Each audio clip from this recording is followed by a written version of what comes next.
एक गांव है, उस गांव का नाम था पुरंदरपुर। क्या नाम था? पुरंदरपुर में एक ब्राह्मण रहते थे। उच्च वशिष्ठ कुल में ब्राह्मण का जन्म हुआ। थे तो ब्राह्मण, शिखा सूत्र भी रखते थे, तिलक भी लगाते थे, लेकिन ब्राह्मणों जैसा स्वभाव नहीं था, केवल स्वरूप था। एक बात याद रखिएगा, जात पात पूछे नहीं को, हरि को भजे सो हरि को हो।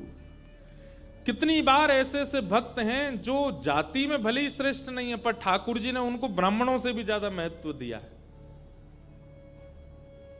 श्री तुकाराम जी महाराज वे ब्राह्मण नहीं थे, पर श्री तुकाराम जी का अभंग सुनकर के छत्रपति श्री शिवाजी महाराज भी उनके सामने हाथ जोड़ करके बैठ जाते थे। श्री तुकाराम जी महाराज ऐसे भक्त थे कि उनके लिए श्री पंडरीनाथ भगवान मचल जाते थे उनको देखने के लिए।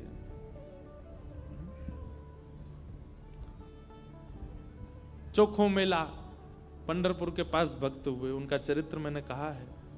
कैसे अद्भुत भक्त, श्रेष्ठ जाति के नहीं थे संसार के लिए, पर ठाकुर जी के लिए।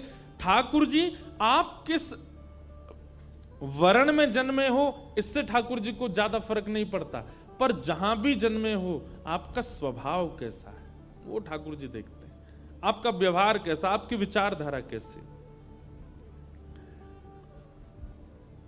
तो ये उन भक्तों के लिए जिनका स्वभाव अच्छा नहीं है, जिनका व्यवहार अच्छा नहीं है, जिनके विचार अच्छे नहीं है, वो भक्त बहुत ध्यान से सुनिएगा इस कथा को। तो पुणे के पास में एक गांव है पुरंदरपुर, वहां पर एक ब्राह्मण रहते थे। स्वरूप ब्राह्मणों का था पर स्वभाव वैश्यों का। वैश्य मतलब हमारे बनिया भाई लोग, उनके जैसा उनका व्यवहार था। कैसा? व्यापार करते थे, धन देते थे, उस पे क्या बोलते हैं उसको, ब्याज पे, ब्याज पे धन देते थे लोगों को, और अपना गल्ला खोल रखा था, गल्ले पे बैठते थे। ब्राह्मण का नियम है संध्योपासन करना चाहिए, यज्ञ करना चाहिए, अध्ययन करना चाहिए, ग्रंथों का अवलोकन करना चाहिए, पर ये सब कुछ नहीं करते थे। सुबह उठे, केवल तिलक लगाया, स्नान स्नान करके चोटी शिखा बांधी और सीधे अपने गल्ले पे पहुंच जाते थे। उनको दिन भर का यही, क्या देना है देते रहो। और इन सबके साथ साथ महाकंजूस, खूब धनवान थे। भगवान की कृपा से उन पर ब्याज का इतना धन आता था कि वो पूरे पुरंदरपुर गांव को अकेले भोजन करा सकते थे। पर इतने कंजूस थे, इतने कंजूस थे, दूध में अगर मक्खी भी गिर जाती तो दूध छान के पी जाते थे, और मक्खी को यूं पकड़ करके उसके भी 2-4 बूंद छींटा जो दूध के होते थे उनको भी लेके पी जाते थे। दूध का क्या बिगड़े, इतने कंजूस। और कंजूसाई की हद तो तब पार हो गई, उनकी पत्नी का नाम था सरस्वती देवी। क्या नाम था? तो सरस्वती देवी जो थी, उनके पिताजी ने इसीलिए ब्याह किया कि भाई ये विप्रदेव जो हैं बड़े धनवान हैं, बेटी खुश रहेगी हमारी। तो सरस्वती देवी का ब्याह हो गया। उनकी मां ने, पिता ने जितने गहने दिए, ब्याह के अगले दिन ही, सब लोग इधर देखो, बहुत ध्यान से सुनो कथा।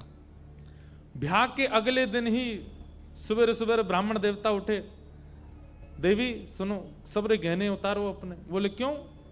अरे देखो कितनी अच्छी नक्काशी की है इसमें, कितने अच्छे से तुम्हारे कुंडल बने हैं, कितने अच्छे तुम्हारे गले के हार बने हैं, हाथ के तुम्हारे बढ़िया कंगन कड़ूला, रोज पहनोगी तो घिस जाएंगे, उतार दो सबको। पत्नी ने भारी भारी सामान सब उतार दिए, कानों के कुंडल, नाक की बाली और गले का एक मंगलसूत्र रहने दिया, हाथ के कंगन रहने दिए, पैरों की पाजेब और पायल रहने दी। लेकिन पुरंदर ये अपने ब्राह्मण देवता जो थे, इनको वो भी अच्छे नहीं लगते थे। रोज अपनी पत्नी को क्यों इनको पहन के घूमती है, उनको दे दो, अंदर तिजोरी में रख दूं मैं। पत्नी कहती है तो सौभाग्य है, ये तो पहनने दिया कीजिए। महाराज कहते कहते 6 महीना हो गए, रोज टोकते। अब तो ये स्थिति में आ गए कि पत्नी के हाथ का भोजन नहीं करते थे। वो रोटी बनाती, बोले मुझे नहीं पाना, और अपनी दुकान पर जाके वो दुकान के बालक से कहते अपने घर से बनवा ला। दोनों भावना थी, एक तो नाराज थे पत्नी से कि गहने क्यों नहीं उतार रही है, दूसरा बढ़िया है घर का आटा बचेगा। इतने कंजूस। पत्नी बोली क्या करे, रात में बोली आप कैसे मानेंगे, बोले ये उतार दो जितने पहन रखे हैं। उसने कान के कुंडल भी उतार दिए, हाथ के कड़ूला भी उतार दिए, पाजेब भी उतार दी, गले का मंगलसूत्र भी उतार दिया। सब बिल्कुल कोरी हो गई बेचारी। केवल नाक की एक नथ रहने दी उसने। बोले एक तो रहने दीजिए, कम से कम इससे पता तो चले कि मैं सौभाग्यवती हूं। भाई सारे गहने उतार देना मां के लिए अशुभ होता है। पतली सी एक नाक में वो नथ भी नहीं थी, छोटी सी एक कील जैसी थी, उसके लिए भी बोले कि रात में तो उतारी दिया करो इसको भी। इतने कंजूस। सब उतार दिया। पत्नी बेचारी साड़ी में और केवल एक नथ लगा करके, मांग में सिंदूर भर के, बिंदी लगा के वैसे घूमती थी। शादी ब्याहों में जबरदस्ती नहीं जाते थे। एक दिन पहले अपने आप को बुखार में हूं ऐसा बोल देते थे, क्योंकि गहने निकाल के देने पड़ेंगे, पहन के जाएगी। इतने कंजूस। कभी कभी जो व्यक्ति अति में संसारी होता है ना, ठाकुर जी को उस पे भी बड़े मजे आते हैं देखने में। ठाकुर जी कहते हैं, मतलब एक बात हमारी सुनना बहुत ध्यान से, इधर देखना सब लोग। कई लोग ऐसे होते हैं, और आजकल ज्यादातर ऐसे होते हैं कि भक्ति में भी हैं और संसार में भी हैं। अभी उनको पता चला कि कोल्हापुर में कथा चल रही, तो कथा में भी आ रहे हैं, और 4 दिन बाद का उनका रिजर्वेशन भी है कि कब हमको क्लब जाना है, कब पार्टी करनी है, कब उल्टा सीधा खाना है, वो भी उनका फिक्स है। हमारी बात बहुत कान खोल के सुन लीजिएगा, ऐसों का उद्धार कभी नहीं हो सकता जो ना इधर के हैं ना उधर के। हम अपनी कथा में स्पष्ट कहते हैं, एक थौर पकड़ो, या तो ठाकुर जी को ही पकड़िए, और संसार में अगर जाना बहुत रुचिकर लगता है तो उसी को ही पकड़िए। ये बीच में मत घूमा कीजिए। कथा हुई तो यहां आ गए, और कभी कुछ उल्टे सीधे काम हुए तो वहां भी चले गए। पी भी लेते हैं, खा भी लेते हैं, कथा भी तो सुनते हैं। ऐसों का तो कभी उद्धार नहीं हो सकता। इसलिए एक ठौर पकड़ो, या तो वहीं के ही रहो, पूरे खाओ पियो आनंद करो, या फिर कथा के ही रहो। वैष्णव हो जाने का कम से कम इतना तो आप पालन कर सकते हैं कि जहां भगवत चर्चा नहीं है, जहां भगवदीय लोग नहीं है, जहां पर ऐसी व्यवस्था नहीं है, वहां से थोड़ा परहेज करो, वहां नहीं जाना है। आपको क्या पता कौन सी व्यवस्था, कौन सा भाव आपके चित्त को परिवर्तित कर दे। तो इसलिए हमारी प्रार्थना है, ये बीच के मत रहिए, इधर उधर घूमते रहते हैं। एक तरफ जाइए, एक तरफ पकड़िए। संसार अच्छा लगता है तो पूरे पूरे जाओ वहीं पे।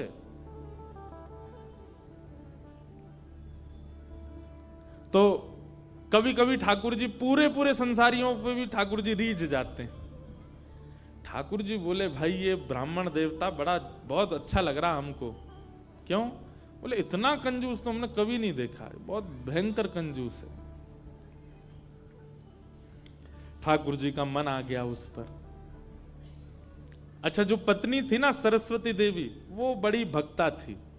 वो तो नाम जप भी करती थी, वो दर्शन करने के लिए भी जाती थी, लेकिन ये नहीं जाते थे उसके साथ। वो अपने माता पिता के मायके जब जाती थी तो मायके वाले लेके जाते थे उसको दर्शन कराने। ये तो कभी नहीं लेके जाते थे, तो कंजूस थे, खर्चा होगा।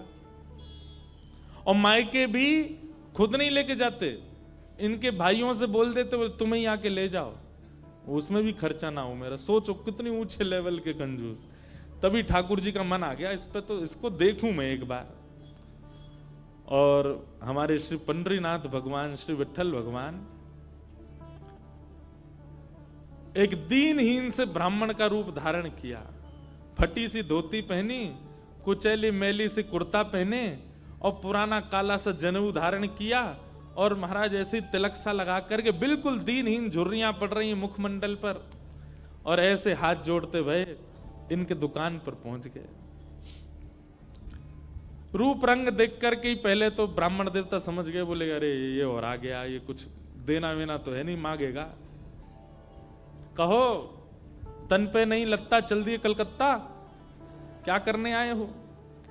ठाकुर जी बोले बहुत गरीब ब्राह्मण हूं मैं, मेरी बेटी का ब्याह होने वाला है, अपनी पुत्री का ब्याह करना है मुझे, और मुझे ब्याह के लिए थोड़ी व्यवस्था चाहिए धन की। आप तो बहुत बड़े धनवान सेठ हैं, कृपा कर दीजिए ना, कुछ दे दीजिए मुझको, मैं अपनी बेटी का ब्याह कर दूंगा और थोड़ा ठीक हो जाएगा। या तो धन दे दीजिए, नहीं तो कुछ सामान दे दीजिए, सामग्री दे दीजिए, मैं उसी से कुछ ना कुछ तो व्यवस्था करूं।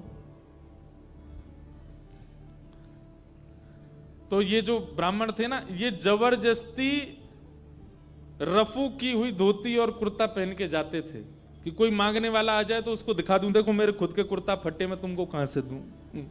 तो ठाकुर जी को दिखाने लगे, ये देखो मेरी धोती यहां से उधरी हुई है, मेरा कुर्ता यहां से फटा हुआ, कैसे तुमको दूं, मैं खुद नहीं अपने नए खरीद पा रहा, तुमको कहां से दूं भाई। ये सब तो केवल बाहर का दिखावा है, मेरे पे कोई पैसा वैसा कुछ नहीं है, दूसरों का धन ले रखा है मैंने। भैया चलते बनो, कहीं और जाओ, किसी और से मांगो, भगवान करे तुम्हारी बेटी का ब्याह बहुत अच्छा हो। बोले मुझे या तो धन दीजिए, नहीं तो मैं यहीं बैठा रहूंगा। ठाकुर जी जिद पे आ जाएं तो उनको कौन हटावे। ठाकुर जी वहीं बैठ गए द्वार पे, बोले मुझे धन दो, ऐसे तो नहीं जाऊंगा, मैं आपके दर पे आया हूं, कुछ तो लेके जाऊंगा, मेरी बेटी का ब्याह है। अंत में हार करके ब्राह्मण बोला, देखो मैं ऐसे नहीं देता हूं, कुछ लाओ, मेरे पास गिरवी रखो, पैसा ले जाओ, और जब पैसा हो जाए तो पैसा देके अपना सामान ले जाना, तुम पे है कुछ देने के लिए। ठाकुर जी बोले मुझ पे तो कुछ भी नहीं है, मुझसे कुछ काम करा लीजिए दुकान में, मैं ये कर दूंगा, आपकी साफ सफाई कर दूंगा, इतना कर सकता हूं, उसके बदले कुछ दे। बोले उसकी जरूरत नहीं है, सब है नौकर चाकर मेरे पास, मैं तुम्हें बस इतना कह सकता हूं, कोई मूल्यवान सामग्री दो, पैसा ले जाओ, और जब पैसा हो जाए तो पैसा वापस दे के सामग्री ले जाना। मतलब इतना भी दान नहीं कर सकता मैं।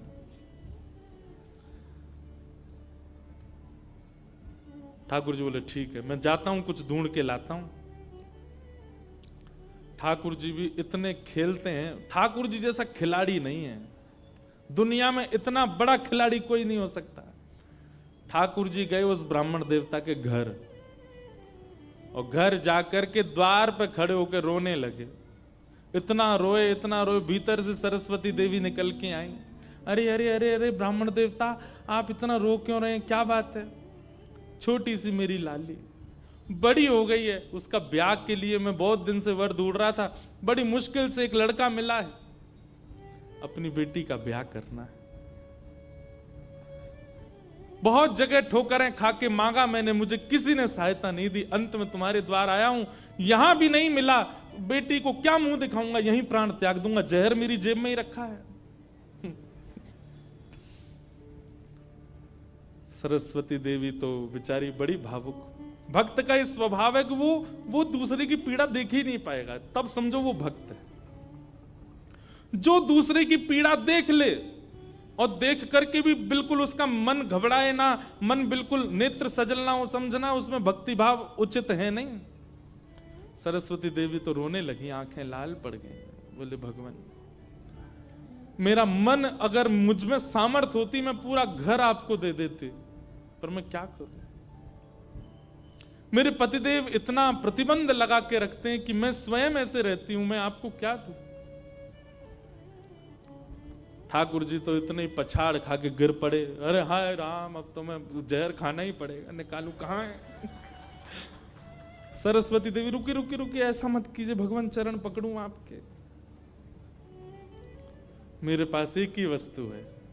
और तुरंत अपनी नाक की जो कील थी वो निकाली, और निकाल करके बोले ये ले जाइए, इससे थोड़ा बहुत धन आपको मिल जाएगा, स्वर्ण की है, आप अपनी बेटी का ब्याह तो नहीं कर पाएंगे पर कुछ व्यवस्था तो हो जाएगी आपकी। ठाकुर जी ने तुरंत, जहर भी पता नहीं कहीं गिर गया था, बढ़िया तुमने दे दिया, अब मैं कुछ कर लूंगा व्यवस्था। ठाकुर जी वो कील उसकी नाक की ले ली और सीधे गए उस ब्राह्मण की दुकान पर। देखो कितने उद्यमी हैं ठाकुर जी। और उसके दुकान पर जाके सीधा ले ले, और इसके बदले अब ला पैसा दे मुझको। तू कह रहा था ना कुछ सामान दो, उसके बदले पैसा मिलेगा।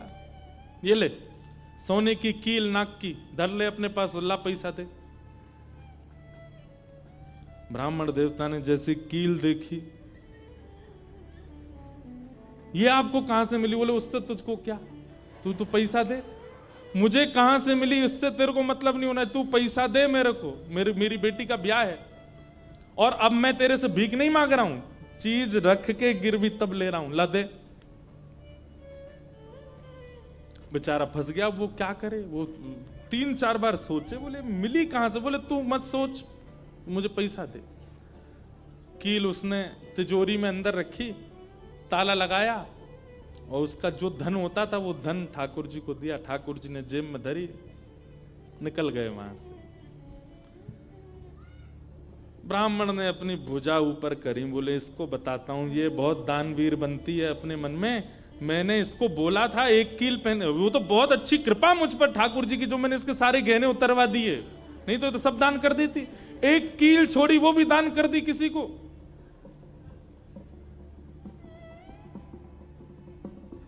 पहुंच गए। अब यहां वो ब्राह्मण जा ही रहा था अपने घर, उससे पहले दुकान का जो मुनीम था वो बेचारा सरस्वती देवी को बहुत मानता था, कभी कभी सहायता कर देती होंगी उसकी। वो सेठ जी से, इनसे ब्राह्मण देवता से पहले ही दौड़ के गया और जाके बोला, मैया आज बचो आप।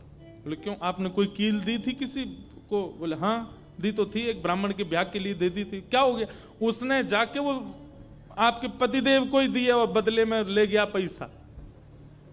सरस्वती देवी, हाय नाथ अब नहीं बचूंगी, वो तो बहुत डांटेंगे। बोले वो आ रहे हैं, दुकान बंद कर दी उन्होंने, वो सीधे धोती चढ़ाए ऊपर चले आ रहे हैं सीधे, आप बचो। सरस्वती देवी बोली कहां जाऊं? हे पांडुरंगा, हे विठलनाथ, हे मेरे प्राणनाथ, मेरी रक्षा करो। ये कैसा नियम आपने मेरे आज जीवन में पहली बार तो कुछ दान किया, वो भी एक ब्राह्मण बेचारा अपनी हत्या करने पर तुला था तो मैंने किया। ये कैसा आपने खेल किया ठाकुर जी, कैसे भी मेरे पति को रोको। लेकिन इतनी डरती थी अपने पति से, इतनी व्याकुल हो गई, तुरंत विष ले लिया। बोली कि मैं उनका क्रोध नहीं सह पाऊंगी, उनकी मार पिटाई डांट नहीं सह सकती, उससे अच्छा तो मैं प्राण त्याग दूं अपने। और श्री पांडुरंग भगवान विठल की सामने सुंदर चित्रपट था, उसी के सामने नेत्र सजल हैं, हाथ में विष का प्याला लेकर के, और बस देखती जा रही है। बोले नाथ मैंने किसी और उद्देश्य से नहीं किया, केवल एक ब्राह्मण की पुत्री का ब्याह हो जाए इसलिए किया, मेरे पति मुझे छोड़ेंगे नहीं, इससे अच्छा मैं प्राण ही त्याग रही हूं। मुझे पता है शास्त्रों में प्राण आत्महत्या करना जघन्य अपराध है, पर मेरे पास और कोई उपचार नहीं है। और जैसे ही अपने मुख से लगा करके विषपान करने लगी, इतने में ही ऊपर से वो नाक की कील आकर के उसके पात्र में ही गिरी। और जैसी खन्न से आवाज हुई, नेत्र खोल करके देखा, भीतर अपने हाथ को डाल करके जैसे निकाला तो वही नाक की कील उसके हाथ में आ गई। और नाक की कील हाथ में आते ही इतने में ही वो ब्राह्मण का प्रवेश हुआ। प्रवेश होते ही उसने भीतर से किवाड़ लगाई, ढूंढने लगा कहां है, कोई साधन मिले इसको बताता हूं। पत्नी सामने खड़ी थी, कहिए कहिए, आज कुछ कहूंगा नहीं, आज तो करूंगा, तू बता तैने किसी को दान कैसे किया बिना मुझसे पूछे? तू क्या दान किया? तेरी नाक की कील कहां है बता। पत्नी ने अपना हाथ आगे किया, ये रे। उस ब्राह्मण ने जाकर के कील उठाई, तेरे पास कहां से आई? बोले मेरे पास ही थी। नहीं ये तेरे पास नहीं है, ये तो मेरे पास वहां रखी है तिजोरी में, भीतर चाबी मेरी यहां डली हुई है, तेरे पास कहां से आई? बोले मेरे पास ही है, अब बहुत दिन से पहनी हुई थी, साफ करने के लिए उतारी थी थोड़ी सी। ऐसा हो ही नहीं सकता है, मैंने इसके बदले मूल्य दिया है एक ब्राह्मण को, और ये मेरी तिजोरी में रखी है, चाबी मेरे पास है। तो रुक, अभी रुक, मैं अभी जाता हूं। और कील अपने संगी लेके गया, गए, जाकर के दुकान खोली, चाबी लगा करके खोली, तिजोरी जैसी खोल करके देखा उसमें वो कील थी ही नहीं, वो हाथ में थी। ब्राह्मण बोला ये कोई स्वप्न नहीं है, ये कोई अचंबा नहीं है, ये कुछ और है। नेत्र सजल हो गए, दौड़ करके घर आया, बोले मुझे सच बताओ क्या हुआ। पत्नी बोली सच बताऊं? बोले हाँ, मैंने ही ब्राह्मण को दी थी। हाँ, वो ब्राह्मण वृद्ध सा, उसके कुर्ते फटे थे, उसकी धोती उधरी सी थी। बोले हाँ, उसी को दी थी, वो मुझे दे के गया था और मैंने ये तिजोरी में रखी, तो फिर तेरे पास आई कैसे? बोले मुझे जब पता चला कि आप क्रोध करके आएंगे और मेरे को बहुत सुनाएंगे, डांटेंगे, मारेंगे, तो मैंने सोचा कि मैं इससे अच्छा तो अपने प्राण त्याग दूं। और मैं पांडुरंग के सामने रोते हुए विष लेकर के हाथ में पीने को हुई, इतने में ही आपका घुसना हुआ और ऊपर ना जाने कहां से वो नाक की कील आकर के इसमें गिर पड़ी। ये किसी और ने नहीं, और वो ब्राह्मण कोई और नहीं, साक्षात पांडुरंगा ही थे, वही आए थे, वही आए थे, वही ये सारी लीला करके गए हैं। मैंने जीवन भर भजन किया, जीवन भर विचार किया, दान करूं, पुण्य करूं, सत्कर्म करूं, यज्ञ करूं, पर आपने मुझे कभी अनुमति नहीं दी। अरे दुनिया के लोग कमाते हैं और दान करते हैं, पर हम कितने भाग्यशाली हैं कि स्वयं पांडुरंगा आए और आकर के हमारे कमाए गए धन को स्वयं लेकर के दान करवा के गए, ब्राह्मण बन के स्वयं अपने हाथ में लेकर के गए। ये आप पर और मुझ पर कृपा है। उसी समय ब्राह्मण ने मन में सोचा, मैंने जीवन में एक कार्य भी अच्छा नहीं किया, मैंने जीवन में एक कृत्य भी ऐसा नहीं किया जिससे ठाकुर जी मुझसे प्रसन्न हो, लेकिन मैं इतना अधम, इतना पापी, इतना दुष्ट, इतना अयोग्य, फिर भी मुझे ठाकुर जी ने इस योग्य समझा। और योग्य क्या समझा? मेरी दुकान पर आकर के ठाकुर जी याचना कर रहे थे कि मैं कुछ दे दूं। मैं कितना बड़ा दुर्भाग्यशाली कि ठाकुर जी मेरे द्वार पर आए और मैंने कुछ नहीं दिया उनको, उनसे हट किया, उनसे कहा कि कुछ लेके आओ तभी तुमको दूंगा। मेरी वजह से ठाकुर जी को श्रम सहना पड़ा। कितने कृपालु हैं बंधुओं ठाकुर जी, आपके अवगुण नहीं देखते। मैं एक बात कथा में कहा करता हूं कि मानव में और परमात्मा में अंतर क्या है। मानव वो जो सब अत्यंत गुणवान में भी अवगुण देखता है, और ठाकुर जी कौन? जो अत्यंत अवगुणी में भी एक गुण देख लेते हैं, इसमें ये गुण है।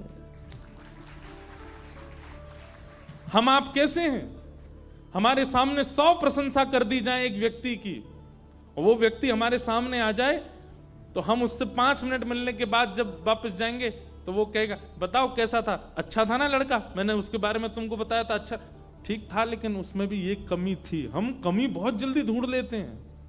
और ठाकुर जी अत्यंत अयोग्य, अत्यंत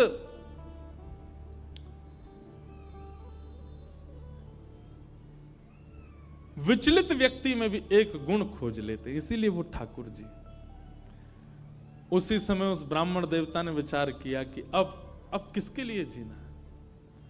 अपनी दुकान बंद कर दी, दुकान को बेच दिया, घर को बेच दिया, और पत्नी के साथ आ गए श्री पंढरपुर। और पंढरपुर में विठल भगवान के आगे आकर के बहुत रोए, याचना करने लगे, नाथ मेरे दुकान पर आप खड़े हो गए आकर के, और मैंने आपको इस प्रकार से दुत्कार दिया, इस प्रकार से आपको कर दिया। बहुत रोए। ठाकुर जी ने पुरंदर को स्वीकार किया और उनका नाम पड़ गया पुरंदर दास। क्या नाम पड़ा? क्योंकि वो पुरंदरपुर के निवासी, इसलिए उनका मूल नाम तो कुछ और ही था, पर उनको सब पुरंदर दास कहते थे। श्री पुरंदर दास जी, आप नित्य भगवान के सामने जाते और श्री पंडरीनाथ भगवान से जाके कहते मुझे दंड दीजिए। कोई भक्त ठाकुर जी से कह सकता है मुझे दंड दो, भैया ने ठीक करो इसको? कोई कह सकता है? कोई नहीं। हम लोग तो केवल ठाकुर जी से सुख की कामना करने वाले लोग हैं, कभी ठाकुर जी से कष्ट नहीं मांग सकते।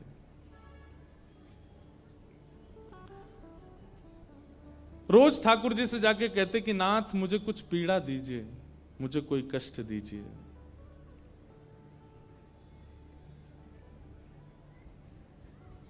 कोई कष्ट दो, कोई पीड़ा दो। एक दिन ठाकुर जी पुरंदर दास के स्वप्न में आए और स्वप्न में आकर के बोले, रोज मांगते हो कष्ट दो कष्ट दो, क्या कष्ट दें? बोले बस दे दीजिए जो उचित लगे, मुझे एक दंड भोगना है। मैंने आपको पीड़ा दी थी, आप मेरे द्वार पर आए और मैंने आपको पीड़ा दी, नाथ मुझे दंड दीजिए। ठाकुर जी बोले तो फिर तुमको एक ही दंड है। बोले क्या? भारत में जितने तीर्थ हैं सबका दर्शन करने जाओ और सब जगह जाकर के जैसे हमारे सामने पद गाते हो वैसे सारे ठाकुरों के पद बना बना करके गाओ, सबको सुना के आओ। तो श्री पुरंदर दास जी अपनी पत्नी सहित भारत भ्रमण पर निकले। जितने तीर्थ हैं भारत के सब जगह गए, सब जगह दर्शन करके आए।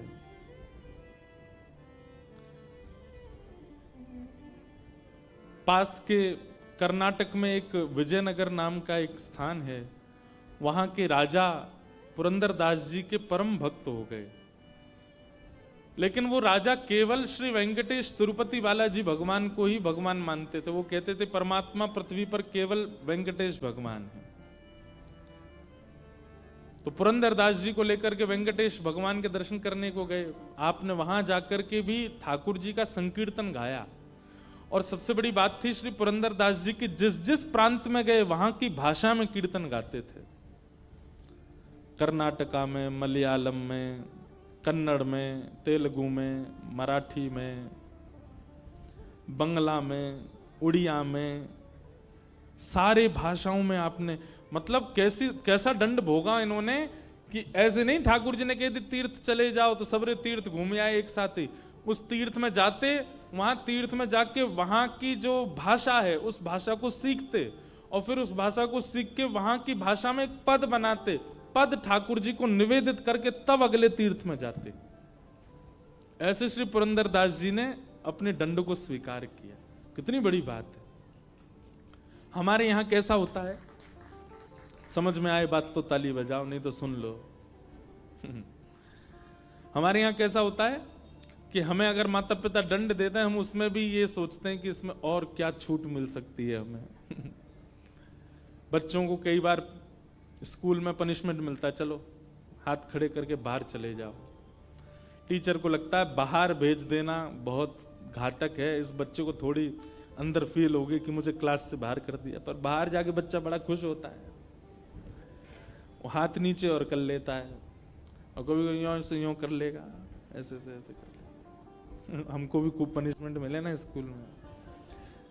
क्लास में खड़े रखना वो ज्यादा घातक है क्योंकि हाथ नीचे होता है तो टीचर चिल्लाते हैं सीधे करो।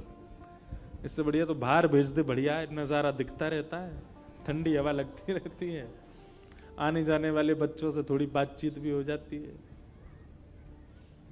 हम लोग कैसे दंड लेते हैं, जो दंड हमको मिला है उसमें भी हम कटौती करते हैं, उसमें भी हम थोड़ी बहुत रिलीफ कैसे मिले ये देखते हैं। पर भक्त ठाकुर जी के द्वारा प्रदत्त दंड को भी उत्सव मना देता है। पुरंदर दास जी ने उस दंड को उत्सव मना दिया। ठाकुर जी ने कहा हर तीर्थ का दर्शन करके आओ, भारत में जितने तीर्थ हैं सब जगह जाओ। उस तीर्थ में जाते और इतने दिन रहते कि वहां की भाषा आ जाए और फिर उस भाषा में एक पद बनाते, ठाकुर जी को निवेदित करते, निवेदित करने के बाद फिर प्रणाम करके अगले तीर्थ में जाते। एक अच्छा खासा समय तीर्थ में व्यतीत करते। ऐसे श्री पुरंदर जी। तो तिरुपति बालाजी विजयनगर के राजा इनको ले गए, बोले यही परमात्मा है। तो एक बार इन्होंने कहा देखो ये परमात्मा है और शास्त्रों में भी पता वर्णन है, तिरुपति बालाजी साक्षात परमात्मा है। यदि साक्षात भगवान श्री वैकुंठ यदि कहीं है तो तिरुपति है। लेकिन श्री पुरंदर जी बोले कि हमारे पंढरपुर में श्री पंढरीनाथ भगवान, एक बार उनका दर्शन करो। तो विजयनगर के राजा फिर पंढरपुर आए और जैसे ही पंढरीनाथ भगवान की छवि को देखा, कमर पर हाथ, सुंदर ते ध्यान उभे विटेवरी, सुंदर ते ध्यान उभे विटेवरी, सुंदर ते ध्यान उभे विटेवरी, सुंदर ते ध्यान कर कटावरी थे बुनिया, सुंदर ते ध्यान उभे विटेवरी, सुंदर ते तुलसी हार गला कासे पीतांबर, तुलसी हार। गाइए, ये तो आपकी भाषा में है। हरी मैया ऐसे गा रहे हैं जैसे आज एकादशी आप लोगों की है। भाई हम वृंदावन के मराठी में गा सकते हैं, आप तो महाराष्ट्र के हो, क्यों नहीं गा रहे हो? कैसे हैं ठाकुर जी? तुलसी हार गला कासे पीतांबर, तुलसी हार।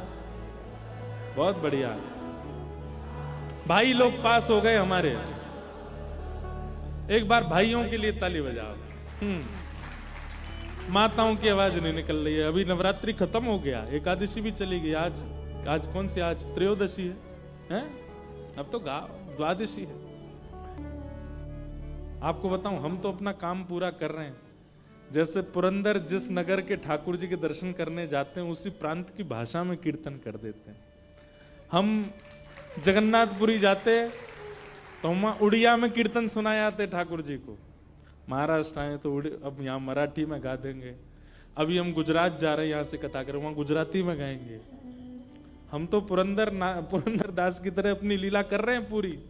आप सोचो, महाराष्ट्र में रह के मराठी नहीं गा रहे हो, लेकिन आप सब जब गा रहे थे ना, एक एक रोआ खड़ा हो रहा था। गाया कीजिए। देखो, दुनिया के लिए नहीं गाना है, दुनिया के लिए नहीं नाचना है, दुनिया के लिए ना रोना है, दुनिया के लिए ना चलना है, दुनिया के लिए ना सजना है, ना संवरना है।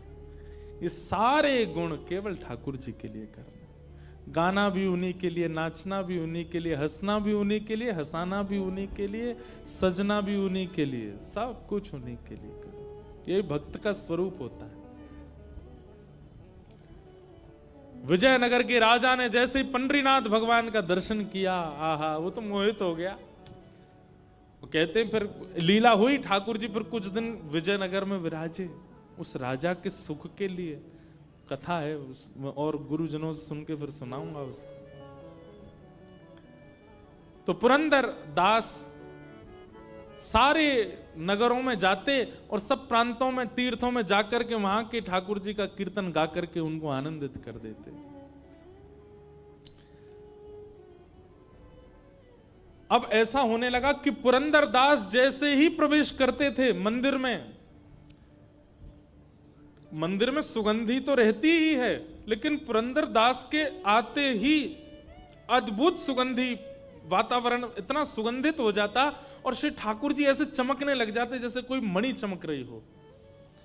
अब तो ये होने लगा कि लोग बाग समझ जाते थे, जैसे ही सुगंधी आती ठाकुर जी चमकते तो सब पीछे देखते, जरूर पुरंदर दास आया होगा। उसको देखने के लिए ठाकुर जी लालायित रहते थे। ये वही हैं, 1 रुपया 1 कील के पीछे वो कर दिया था। ठाकुर जी को जिस पर कृपा करनी होती है, वो कितना भी अधम हो, अधम को भी अपना परम भक्त बना लेते हैं।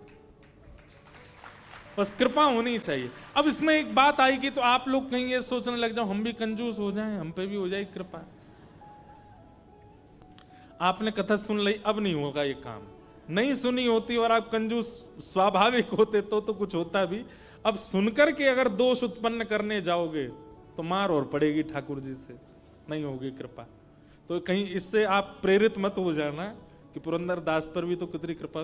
दूसरी बात, पुरंदर दास भले कंजूस था पर उनकी धर्म पत्नी, वो तो भक्त थी ना, उसकी कृपा से उसको ठाकुर जी मिल गए। भाई देखो, पाणी ग्रहण संस्कार ब्याह होता है ना, वो पत्नी का नाम पाप पत्नी नहीं है, भोग पत्नी नहीं, उसका नाम ही है धर्म पत्नी। वो जो भी धर्म करेगी अगर चाहेगी तो आपका कल्याण होगा उससे। इसलिए भैया रोज हाथ जोड़ा करो इनके आगे, थोड़ा बहुत हमको भी दे देना अपना पुण्य। वैसे पत्नियां अपने लिए करती नहीं है, वो करती अपने पति बच्चों के लिए, वो अपने लिए करती कहां है। दुनिया में जितने भी पुरुष सर्वश्रेष्ठ हो रहे हैं वो सब अपनी पत्नी की कृपा से ही हो रहे हैं। और इसका प्रमाण लक्ष्मी जी, इन्हीं की कृपा से ये इतने पूज रहे हैं पूरी दुनिया में। पत्नी का बहुत बड़ा रोल होता है पति को कुछ बनाने में। तो अब पुरंदर दास की बड़ी ख्याति हो गई पूरे पंढरपुर में। या तो भीड़ पंडरीनाथ जी के दर्शन करने को होती है या पुरंदर के दर्शन करने को होती है। लोग उनका कीर्तन सुनने जाते थे, बैठते थे। वैष्णव को चाहिए अगर बहुत मान सम्मान प्रतिष्ठा मिलने लग जाए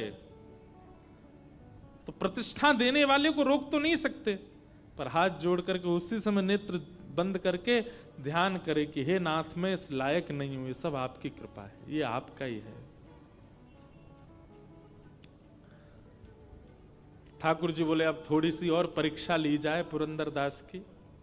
पहले तो इसको हमने अत्यंत कंजूस से अपना दास बना लिया, अब ये दास बन गया है, अब इसका मन कैसा, इसकी थोड़ी परीक्षा ली जाए।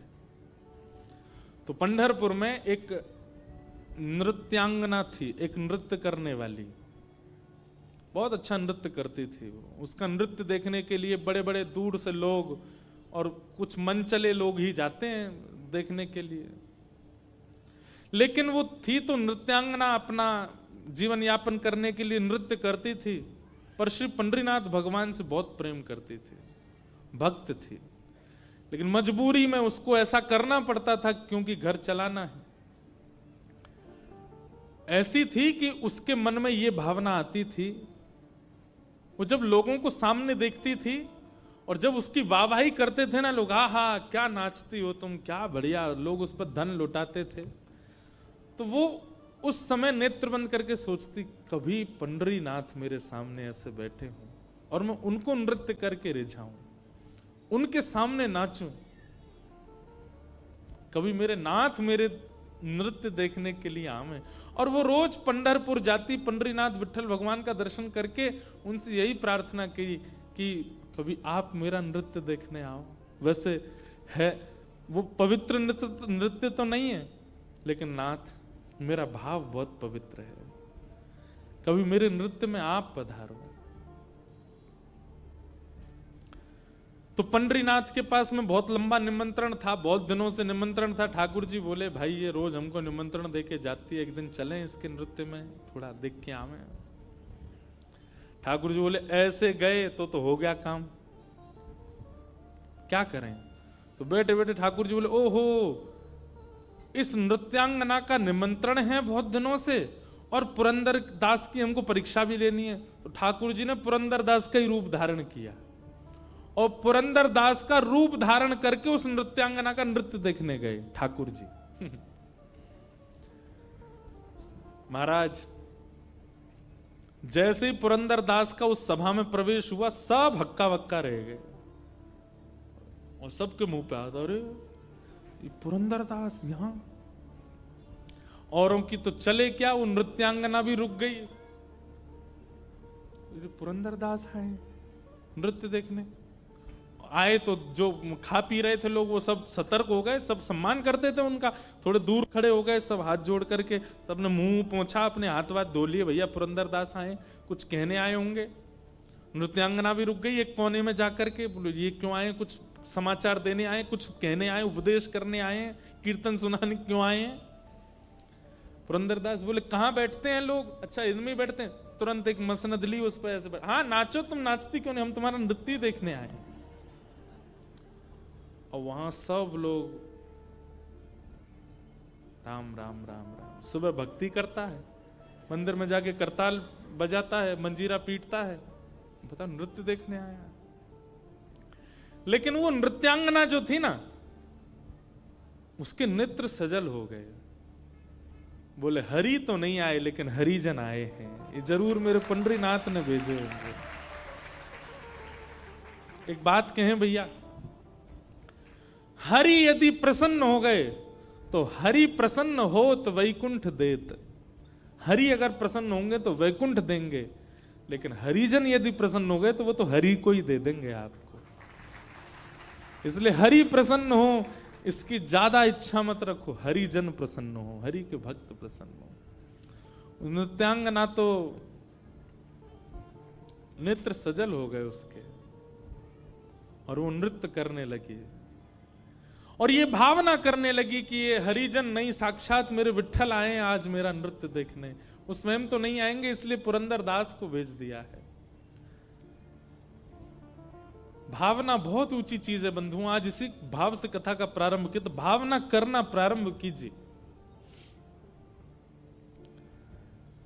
और नृत्यांगना ने ऐसा नृत्य किया, बहुत सुव्यवस्थित किया, उसमें कुछ किसी भी प्रकार का ओछापन नहीं था नृत्य में, बहुत अच्छा नृत्य किया। और नृत्य करके जब नृत्य में द्रुत गति उसने पकड़ी, पुरंदरदास तो ताली बजाने लगे, पुरंदरदास भी नृत्य करने लगे। अब संग वाले कहे राम राम राम। ये तो क्या जमाना आ गया, कलयुग, घोर कलयुग आ गया है। लोग बाग तो चिढ़ने वाले तो सबके होते हैं भाई, किसी जिसका सम्मान बहुत होता है ना, जिसके बहुत प्रेम करने वाले होते हैं, उससे प्रेम करने वालों से ज्यादा चिढ़ने वाले होते हैं। अब तो वही सब जो पहले से वहां बैठे थे वो दौड़ दौड़ करके गए और नगर के लोगों को निमंत्रण, आओ आओ आओ दिखाएं, तुमको दिखाएं, देखो वहां नृत्यांगना का नृत्य देखने कौन आया। और वहां लोग पहले तो अरे नहीं ऐसी जगह हम नहीं जाएंगे। अरे तुम नहीं जाओगे, तुम जिसका सत्संग सुनते हो वो पुरंदरदास बैठा है वहां पे, चलो देखो। सब जाकर के देखें पुरंदरदास को, तो अरे राम ये बैठे यहां पर नृत्य देख रहे हैं। पूरे नगर में हवा की तरह बात फैल गई। कथा के बड़े बड़े पोस्टर लगा दो तो भी आदमी 8:30 के बाद ही आएगा। और कहीं ऐसे कृत्य चलते हों, कहीं तमाशा चल रहा हो, कहीं पर उल्टे सीधे कृत्य चल रहे हो, बिना निमंत्रण के लोग पहुंच जाते हैं, बिना पोस्टर के लोग पहुंच जाते हैं। जगह नहीं बचती महाराज, तिल नहीं रखा जाएगा वहां पे, अड़मड़ के लोग पहुंचते हैं। और बुरा नहीं मानिएगा, माताओं की संख्या सत्संग में ज्यादा, भाइयों की संख्या ऐसी जगह पे ज्यादा होती है, सबसे ज्यादा वहीं पहुंचेंगे। दुर्भाग्य। एक पद मुझे याद तो आ रहा है पर अभी नहीं गाऊंगा, थोड़ी देर में सुनाता हूं। कबीरदास जी का पद मुझे याद दिला देना, कबीरदास जी का पद गाना है, गाऊंगा। तो सब लोग देखने लगे। पुरंदरदास जी बोले वाह वाह वाह वाह, आनंद आ गया, क्या नृत्य किया तुमने। मैं कुछ देना चाहता हूं, कुछ है नहीं मेरे पास, क्या करूं। तो अपना सोने का कड़ूला उतार करके और उसको दे दिया, लो तुम्हारा, और दे करके चले गए। लोग बाग क्या कहें, अरे राम कितना गलत हुआ। लेकिन वो कड़ूला पुरंदरदास का नहीं था, श्री विट्ठल भगवान का था। और दे करके ठाकुर जी तो मंदिर में जाके व्यवस्थित हो गए, परीक्षा भी हो गई और निमंत्रण भी स्वीकार हो गया, दोनों काम कर आए।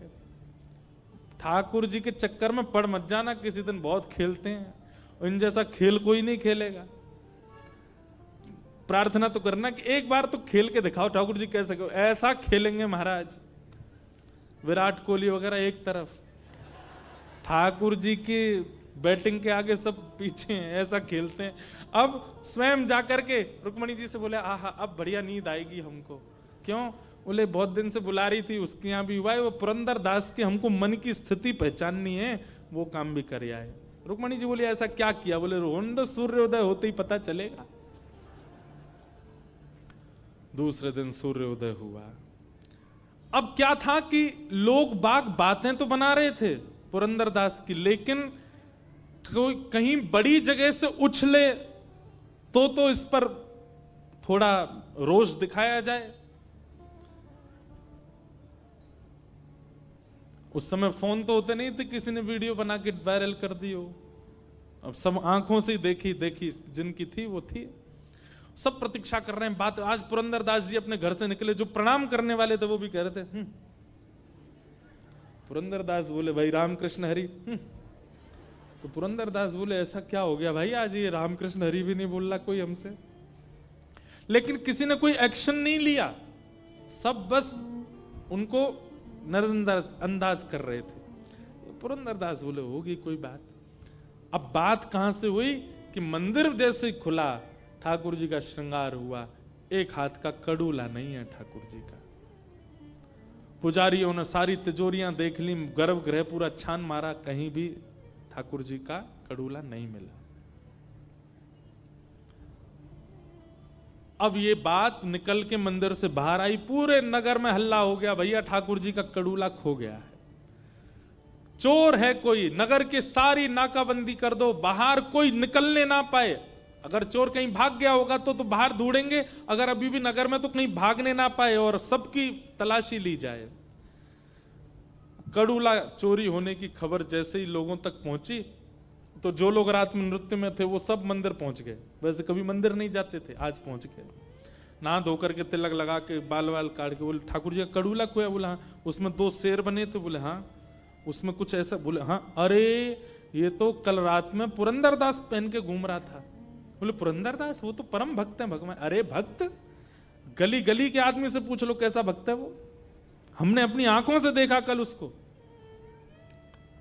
पुजारियों के मन में विश्वास तो नहीं आ रहा था कि ऐसा कुछ होगा, पर जब हर एक व्यक्ति से पूछा गया तो सब ने कहा, बोले कि हमने अपनी आंखों से देखा, कल रात में वो वहां थे और वहीं उन्होंने प्रसन्न होकर के नृत्यांगना को वो कड़ूला उतार के दिया। हो सकता है कि वो कड़ूला पंडरीनाथ जी का ही हो, और नहीं तो आप वो नृत्यांगना के घर की तलाशी ले लो। सब लोगों ने जाकर के जब नृत्यांगना से उसको पकड़ा और उसको पूरे घर की तलाशी ली, कड़ूला मिल गया। और उससे पूछा किसने दिया तुमको, सच बताओ नहीं तो तुम्हारे प्राण हरण कर लेंगे। किसने दिया? सबने देखा तो था, पर तुम प्रमाणित करो किसने दिया। उसने कहा कल परम भागवत श्री पुरंदरदास जी आए थे मेरा नृत्य देखने, मेरे लिए तो साक्षात विट्ठल ही आए थे, उन्होंने मुझे दिया। पूरा पंढरपुर इकट्ठा हो गया, सब पहुंच गए पुरंदरदास के घर के बाहर। और आज तक जिसकी खूब जय जय होती थी, आज द्वार पर जाकर के मानो जैसे द्वार तोड़ देंगे लोग। पहले से ही सब खुंदस में बैठे थे कि ये नृत्यांगना के यहां जाते हैं और फिर चोरी भी करते हैं। एक साथ इतने सारे इल्जाम लग गए। पुरंदरदास निकल करके आए तो किसी ने भी कुछ पूछा नहीं, उनके गलेवान पकड़ा और खींच करके ले गए।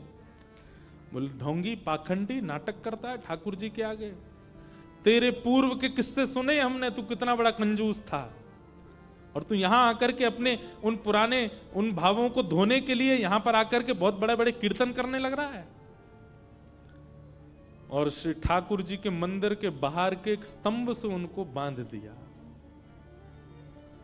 और बांध करके एक एक व्यक्ति आता है और एक एक हाथ देता है। पुरंदरदास कह रहे हैं मेरा दोष क्या है ये तो बता दो।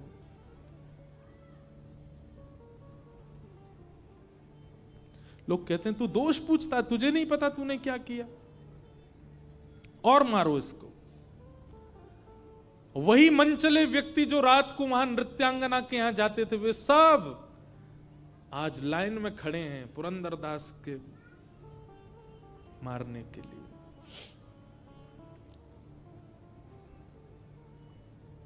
रुक्मणी जी बोली विठोबा ये क्या हो रहा है। ठाकुर जी बोले मुझे पीड़ा तो है, पर मुझे ये परीक्षा लेनी है थोड़ी सी, ताकि भक्तों को पता चले कि मेरे वैष्णव कैसे होते हैं। रुक्मणी बोले आप इतने निष्ठुर कैसे होते। बोले निष्ठुरता नहीं, पुरंदर के हृदय में झांक करके देखो, वो जिस अवस्था में है, जिस स्थिति में है, ऐसी स्थिति में अगर कोई व्यक्ति आएगा तो उसके मन में क्या आएगा। रुक्मणी जी बोले उसके मन में यही आएगा कि मेरा दोष क्या है, मेरे पाप क्या है, मेरे अवगुण क्या है, मैंने ऐसा क्या किया जो मेरे साथ ऐसा व्यवहार किया जा रहा है, वो यही सोचेगा। रुक्मणी, ठाकुर जी बोले रुक्मणी एक बार पुरंदर के हृदय में झांक करके देखो कि उसके मन में क्या चल रहा है। लोग बाग बारी बारी से आकर के पुरंदर दास के ऊपर हाथ बरसा रहे हैं और पुरंदर दास मन में पता क्या सोच रहे हैं, मेरा क्या अपराध था, ओ ठाकुर जी ने मुझे तीर्थ यात्रा पर भेजा था ना, जरूर मैं तीर्थों में गया था तो वहां मेरे से हो सकता है कुछ अपराध भोजन का हो गया होगा, किसी वहां के वैष्णव को मैंने पीड़ा दे दी होगी, किसी से ऊंची आवाज में बोल गया होऊंगा, या मैंने किसी प्रकार का कोई अपराध तीर्थों में किया होगा। भाई शास्त्र कहते हैं अन्य क्षेत्रे कृतम पापम तीर्थ क्षेत्रे विनश्यति और तीर्थ क्षेत्रे कृतम पापम वज्रलेपो भविष्यति। आप पूरी दुनिया में कोई भी पाप करोगे, तीर्थ में जाने से आपका वो पाप नष्ट हो जाता है, पर तीर्थ में यदि कोई पाप आपसे हो गया तो वो तो पत्थर की लकीर है, उसको कोई नष्ट नहीं कर सकता। अगर जगन्नाथपुरी, बद्रीनाथ, द्वारिका में आपने कोई पाप किया, पत्थर की लकीर है, वो तो आपको भोगना ही पड़ेगा, वो मिटेगा नहीं। तुरंत ये बात सोच करके और पुरंदर हंसने लगे, बोले वाह वाह, जय हो विठ्ठल भगवान, तुम्हारी जय हो। मैंने तीर्थों में पाप किए थे और मेरे वो पाप पत्थर की लकीर हो गए, तो आपको चिंता हो गई कि मेरे पुरंदर दास के पाप अब पत्थर की लकीर हो गए, इनको मैं कैसे मिटाऊं। तो आपने ये योजना अपनाई कि पंढरपुर के लोगों से आज मुझे दंड दिलवा करके जो मेरे तीर्थों के पाप हैं उनको आप नष्ट कर रहे हो। ठाकुर जी मैं प्रसन्न हूं, आप जितने चाहे वैष्णवों को भेजिए, मैं सबके द्वारा दिए गए इन दंडों को स्वीकार करूंगा। ये देख करके रुक्मणी जी के नेत्र सजल हो गए।